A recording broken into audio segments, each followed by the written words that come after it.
Ladies and gentlemen, welcome to the Paradox Esports Dominion Championship Series, week number 4. This is the Invitational.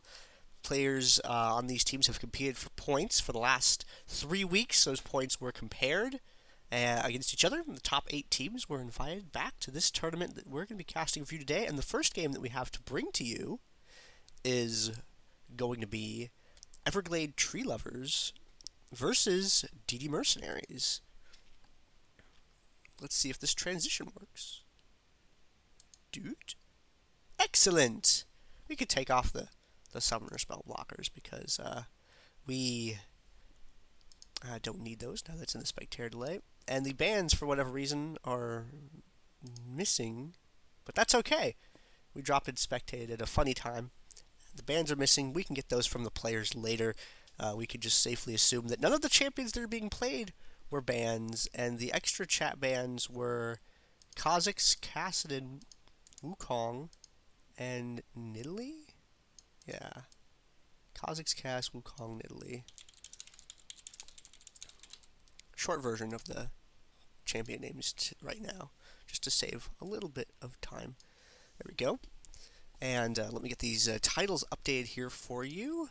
It'll just take me a moment. This one goes on the top. This one goes over here. So on the left side, we have DD Mercenaries' team. And on the right side, or on the, what? That's not the right. So that's Everglade Tree Lovers. Man, the first game is always a little bit of a rough one to cast, because of having to set up all the scene and stuff like that. I mean, this top one here is going to be DD Mercenaries on the left-hand side. Ta-da! Success! Just in time for us to hit the champion select screen, or the loading screen, and not have to worry about that overlay that I just put together. Anyway, I am Gandair of the gaming clan, Vata Clan. I am your one commentator today. Your last commentator for Dominion competition for this year. It's December 29th, 2013, man. It's almost over. And the next Dominion tournament that you can find will be the Dominate Dominion tournament, which happens on January 4th. And then I'm not sure about the scheduling for anything Paradox is doing into the next year yet. But hey, if I knew more, you'd know more. So we can be wondering together. Oop. Alright, just waiting for the loading screen to pop up here. Okay, there we go. Ta-da! Alright, this game that we have for you, there's a black flickering box that'll go away. This game that we have to bring to you is going to be game 1 of... No, actually, it's best of 1. It's going to be the round of 8 game. It's going to be DD Mercenaries versus Everglade Tree Lovers. DD Mercenaries' team, consisting of Raffle Stomp XD playing as Jax. We have... I actually can't see because my overlay's in the way. Hold on a sec. Everglade Tree Lovers. Alright. There we go. Computer, please. Computer? Computer, can you unlag? Oh, there we go. We loaded into the game. That's even better. Excellent. Okay, so let's extend that out, and let's put this over here.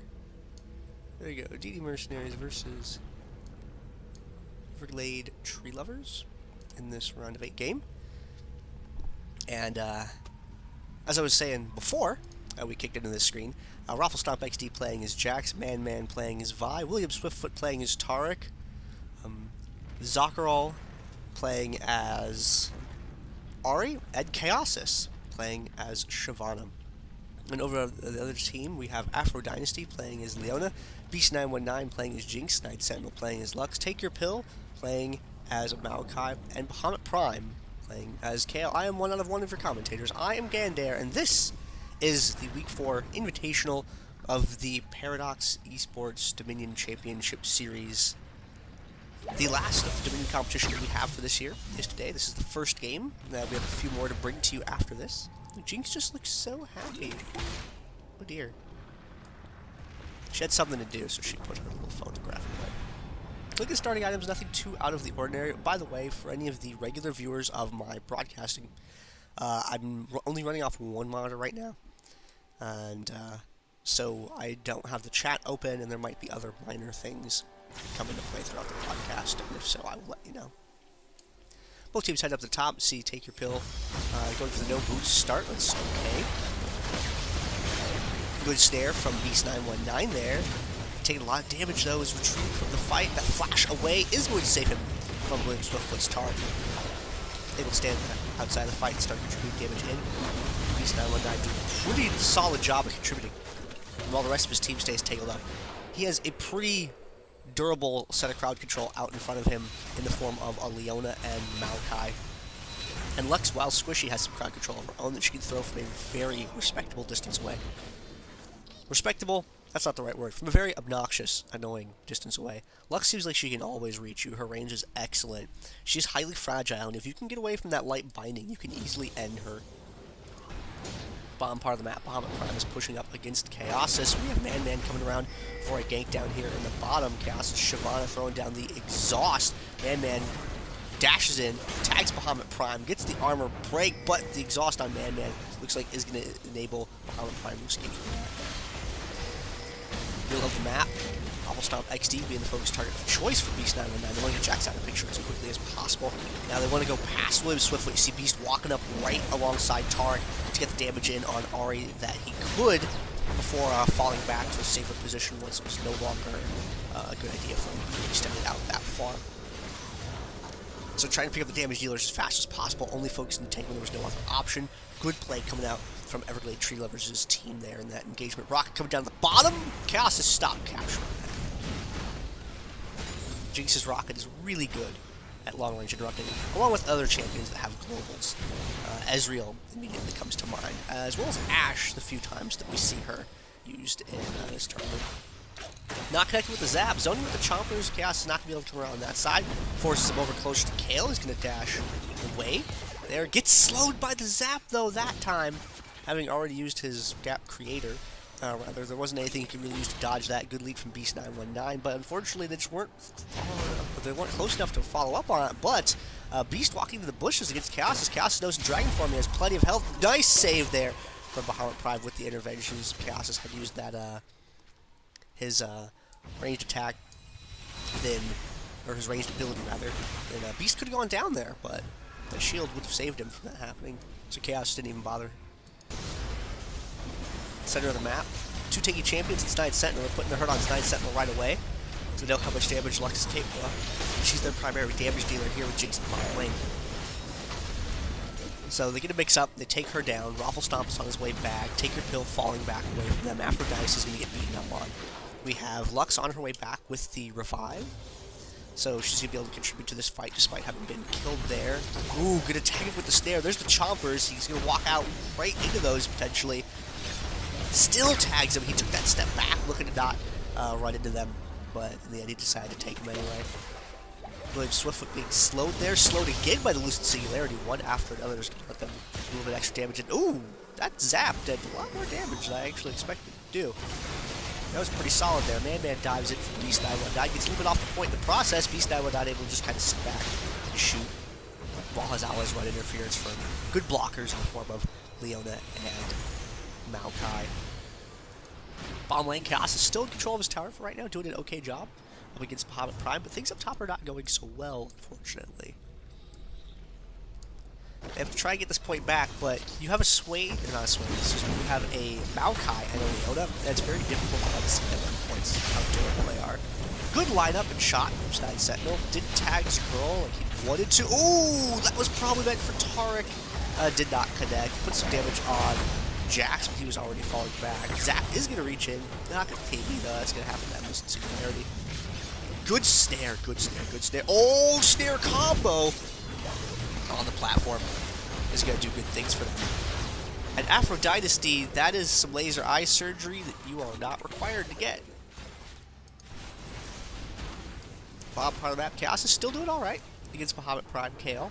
The problem is, with that refinery control that they have, they can afford to send people down here to tank, and that's exactly what we're seeing happening. Reckoning lands on Chaos' snare as well. Beast 919 throwing the snare, Siobhan just dashes right out away from that. Chaos gets taken down. And Wimp Swiftfoot exhausted. He's going to try and fall back to his tower. Lux can kind of poke at him for a while there if she wants to.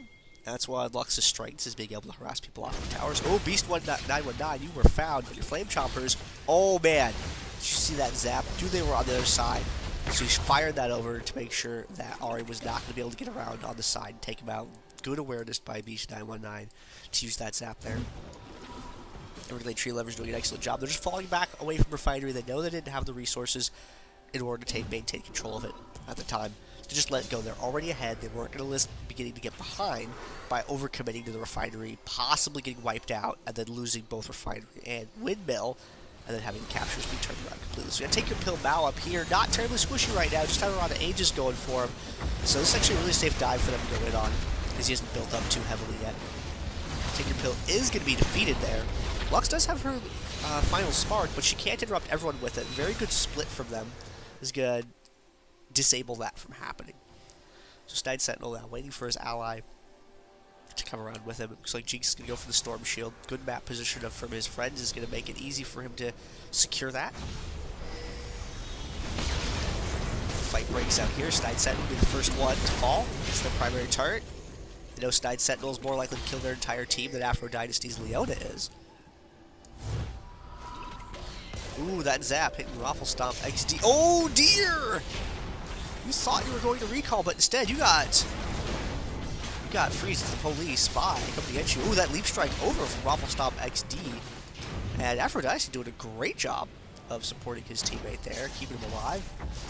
There's that rocket over for Madman, not enough damage to kill him though. Good solar flare follow-up as well. Afro Dynasty really wants to secure that. Jinx getting KB in that speed boost, able to catch up to Madman. There we go. Can he get to Raffle Stomp? No, unfortunately. It's a curl there. Twisted advance and everything bad. CC-wise, having to use a curl at once. Jinx picking up the triple kill. Beast 919, excellent showing this game. He has kills equal to minutes in the game at 8:02. So does Lux with 8:2, but that's going to change very shortly as the clock ticks over to the next one. And Lux, look at this. Lux coming back is going to go ahead and capture this point. Not needed over here right now. Top point is not owned by them, so split one person off, go up there. You don't need everybody to capture it. They just used whoever was most convenient for it. And Chaos down here is still in control of his tower for the moment. Things seem to get a little bit scarier and scarier the longer the game goes on. So some really good Kale play yesterday in the Dominating Gaming's Dominion tournament. And maybe we're going to start seeing some more Kale play tonight as the tournament progresses. Or this afternoon, rather, whatever time zone you're going to be in. I know we have viewers from everywhere. William Swiftfoot taking a lot of damage. He's their only target. They're not focusing the tank. He's just the only thing available. Now with Raffle Stomp throwing his face into the picture, he's going to dive hard for Beast 919. Wants to take him down as quickly as possible. And they hit him with everything he's got, but he's able to get distance away. His teammates are able to apply that crowd control, and they're able to stop him. Gang down here for Bahamut Prime. Not quite able to take him out. Oh dear! That rocket almost connected with Madman for the interrupt, but was not necessary as he moved out of the way. Chaos is going to go down, unfortunately, to all of them. Not able to pick Bahamut in the process, though. 10 minutes into the game. Both Jinx and Lux hanging out at 9 kills. Not quite 10, falling a little bit behind. They're starting to slow down just a little bit. Take your pill, check it with that sapling. Take your pill is a very good Mao and Swain player. Good slow on Swiftfoot. Zakaral's coming in from the back. Beast 919 backs away. He senses that something's up. Doesn't want to get too overextended and get destroyed. Very good decision by him to back off there. You see him again. Look at him just keep walking the back fights. That's how you play an AD carry with these gentlemen. Very, very safe. Nice rocket on top of that. Great double kill for Beast 919. Is he going to pick up the triple here on Swiftfoot? They want to get him down either way, but it'd be cool to see a triple pop up for Beast. Nope, take your pill, Swain. Isn't going to get that. Kills are worth substantially less in Dominion than they are in Summoner's Rift or Twisted Tree Line. And as a result, it really doesn't matter who gets the opponent down as long as the opponent gets taken down. So you shouldn't be too concerned. Yes, it can help to feed the carry a little bit, but just go ahead and kill that other guy. Don't make it take longer than you need to. Time is at a serious premium in this game mode. And those couple extra seconds, those 3-4 seconds that you use to let someone else pick the kill, that could be the difference between capturing and not capturing a tower. The margins are that narrow. Chaos is starting to get harassed off this point here by Bahamut Prime. I don't know how much longer he'll be able to take control of this tower down here in this matchup. Goes for the initiate on Bahamut Prime. Bahamut Prime, ooh, got drawn into that tower. Good play by Chaosis there, being able to take him down. A little bit of a misstep by Bahamut, possibly. The world may never know. Beast 919 securing the Storm Shield while this is going on. A little bit risky to do. Ooh, throws the rocket over, though, to chain that Storm Shield damage in. And look at this. Turns a hard left to pick off the fleeing Ahri. Nice awareness. Beast 919 is great. I love that guy. He's such a solid player. His awareness is very good. And now 1v4 defense, Man-Man can't quite pull it off. Did what he could to delay, but in 1v4 like that, it's usually best to wait for your allies, because now in this position, Man-Man is defeated. And if he had just hung back instead of going for that 1v4 stall, it'd now be a fair 4v4, or more accurately, a fair 4v3 on this point, looking at how Jinx had fallen back, and they would have been in a much better position. Now they're sort of waiting for Man-Man to come back, and they're taking a lot of damage that they just don't really need to be taking in the process. They still are applying pressure to keep them from moving off the point, but things could have gone a little bit differently. And whoa, there we go. Ahri able to pick up the shutdown on Beast 919, finally handing him to his first death of the game at 12-ish minutes into the game. William Swiftfoot is, well, Tark's a really good champion, guys. That's why I play Tark. Look how long he lived there. Yeah, he died, but man, that's sustainability, that's survivability. And Snide Sentinel's going to trip up those two. If you are a Jax against a Lux, you have to watch out for what just happened there. Snide Sentinel throwing down the snare there when you go in on a Lux. If you leap strike in, she can just leave, and there's nothing you can do about it. You have to wait until she burns that light binding first in order to be able to engage in on her. And that's true not only of Jax, but of all the other melee characters in the game. Pantheon, Xin, Nock. You know, you have to wait to use your gap closer after they've used their gap creator, because otherwise it's just work out so well. Oh, that snare, that snare, that snare! It barely got him. Oh, that was an execute on Lux. What the heck? Everglade Tree Lovers with an excellent showing in this first game of the evening. They're going to take home the victory here against DD Mercenaries. Hey, congrats, DD Mercenaries, by the way, for accumulating enough points to make it into the Invitational. Good job on your team, William Swiftfoot and crew over there. But it is going to be Everglade Tree Lovers that advances on to the next round of competition. Afro Dynasty, Beast 919, Snide Sentinel, Take Your Pill, and Bahamut Prime bringing home the win. Not that button. That's not right. There we go. This button. So that's what I mean. Without having the multiple monitors, you're going to see the little Alt-Tab command come up. Sometimes.